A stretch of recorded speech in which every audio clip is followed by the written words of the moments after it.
Hello, my friends. God bless you. I hope you're having a wonderful, wonderful middle of the week. And that takes us to the 15th day of July, 2020, which takes us just about to the midpoint of summer. Almost. I cannot believe we are, halfway through the summer.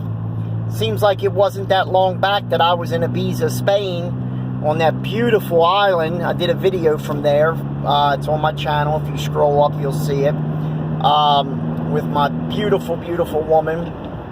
And it just really puts things into perspective when you see everything, how things come together, how God created, the heavens and the earth, and how things fit into place.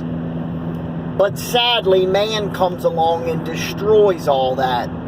The sin, the corruption within our governments, within our leadership, well, heck, within each other. I mean, we've all sinned and fallen short of the glory of God. And that brings me to my point today, and that's America. We are in turmoil, but I believe that this is a planned turmoil. I mean, they want Donald Trump out of office so bad that they're literally willing to defund police departments. Stuff that is absolutely incomprehensible to even think about, but yet they're doing it to a point. And they want chaos. They want, in their sick, demented, perverted minds, they think if they can cause as much destruction and as much mayhem upon this nation, that people will vote for Joe Biden and get rid of Donald Trump. And in reality, their plan is flawed, because it is themselves that is creating the violence. It's them that is creating the rioting, the dishonesty, the distrust among people in this country. They have split this nation. They've divided it. Remember, Christ said, "A house divided will not stand." We know this to be. This is as old back can go. We know this is a fact. Division will bring houses down, will bring cities down, will bring nations down. Remember, God tells us if we turn from our wickedness and we turn our thoughts, prayers, and minds back to Him, what does God say He will do? If we turn as a nation, what does He say He's going to do, or He will do? And He says He will heal our land.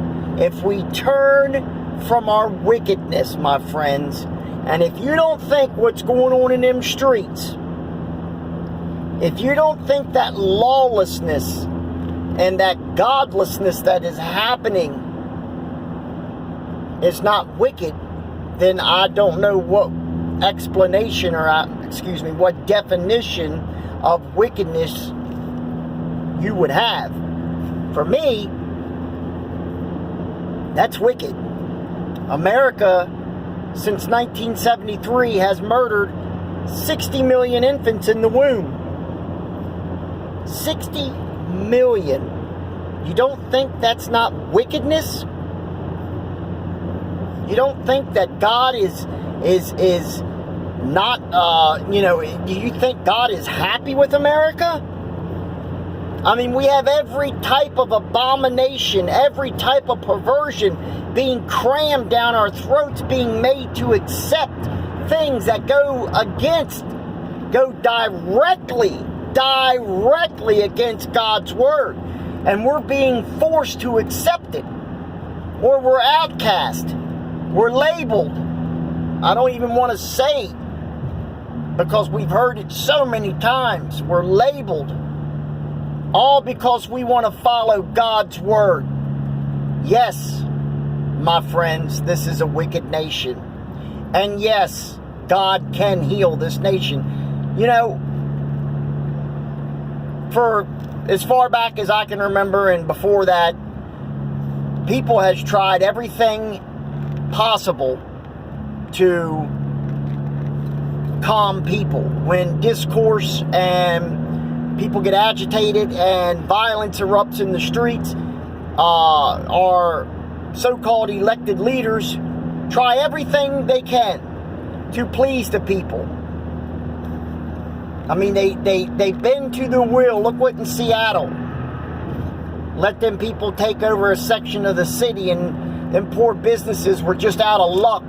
And think about the people that actually lived in that several block radius that was shut down and made into their own little autonomous community. It wasn't self-sustaining because they were needing handouts, so I don't know what kind of experiment it was other than lunacy. But you see this throughout. Man has tried over and over and over to please. You cannot please the unpleasable. You cannot reason with the unreasonable. You know the old saying, you give an inch, they will take a mile. That is absolute.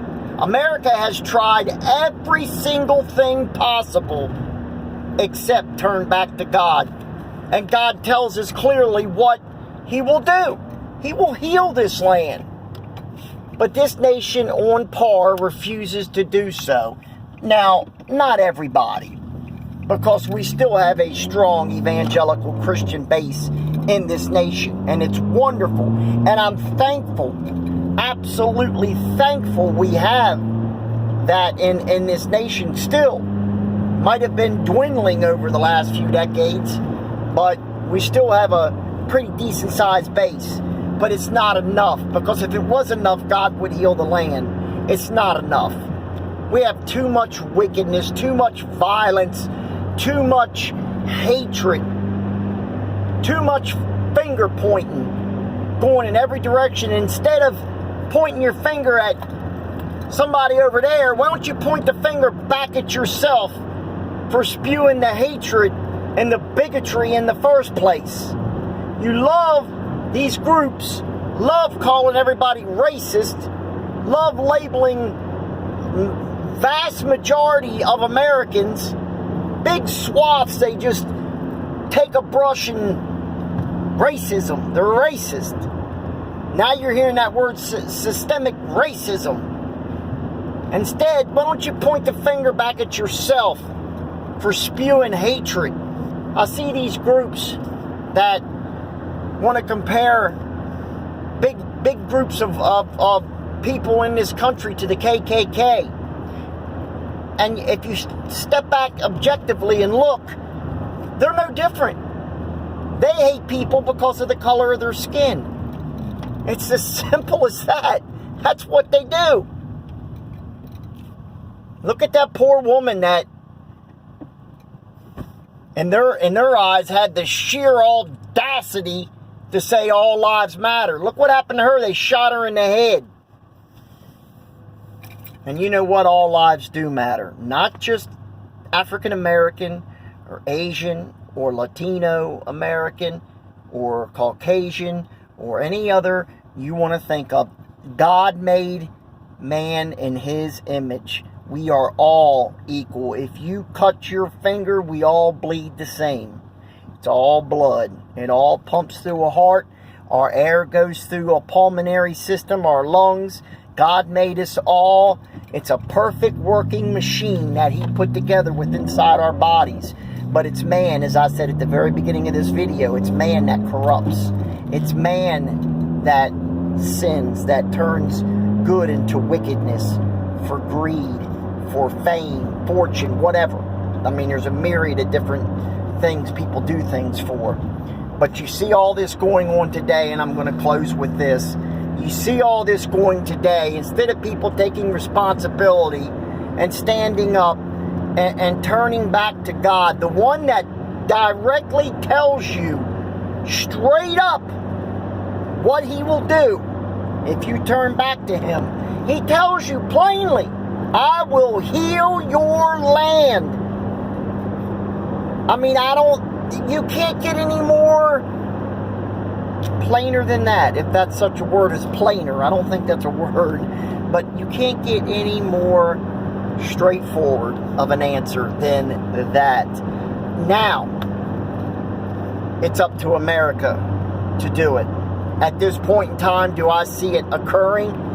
Not at this very moment, I do not, because of the election going on, because of the outright, just vitriol, just vile hatred being spewed upon our airways when you turn the televisions on. It's just disgusting. It's just vile and disgusting. God's not going to do nothing for that.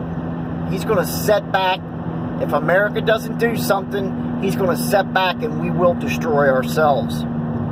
As the president said, I believe it was just yesterday at the press conference, if you go back just 20 years to 2000 and look at Venezuela, beautiful nation, absolutely beautiful, one of the wealthiest nations on earth, had huge reserves of oil. I mean, just rich beyond all rich, one of the very wealthiest nations on earth. Wonderful, wonderful people. Good, God-fearing people. But look what happened. They voted for one of the most evilest forms of governing that's ever befall men. And that is communism / socialism / Marxism / whatever ism you want to label it. It's all bad news. Now look at them. 2 decades later, from 2000 to 2020. Look at it now. You all know. I don't have to tell you. You know what Venezuela is all about. People starving. I mean, I've seen videos where people chase garbage trucks. Chase them down the street and wait for them to stop to see if there's anything they can scavenge through in the back to feed themselves. And that ain't no joke. That's what we've come to. And that's what will happen in America, as the president said, if they continue to push open borders and socialism upon Americans. I pray to the Lord in heaven that Americans on whole are not dumb enough to fall for that. Free everything. Because nothing's free. You all are smart enough to know that. I ain't got to tell you that. Nothing's free in life. Nothing. You know that. The only thing that's guaranteed is death and taxes. And then once you die, you stand before the Lord. Then it's between you and God where you go. You will either be welcomed into his kingdom, which I pray you would, or you will taste what is called the second death, which I pray you won't. Take care. God bless you. I'm almost at work. I got some grass to cut today. That's what I do. That's what I like to do. So I'm going to get on it before it gets too hot. So take care. God bless. Have a wonderful, wonderful Wednesday. And I'll do my best to make another video here shortly. Thank you for new subscribers. God bless each and every one of you. You people are the absolute backbone of this channel. I don't do nothing for money. I don't want money. I don't want nothing. I do this for the Lord. I do this to tell people about Jesus Christ and salvation. That's what I do it for. Take care. I've ran my choppers enough. I'll talk to you tomorrow. God bless. Hit the like button. Hit the subscribe button. See you later.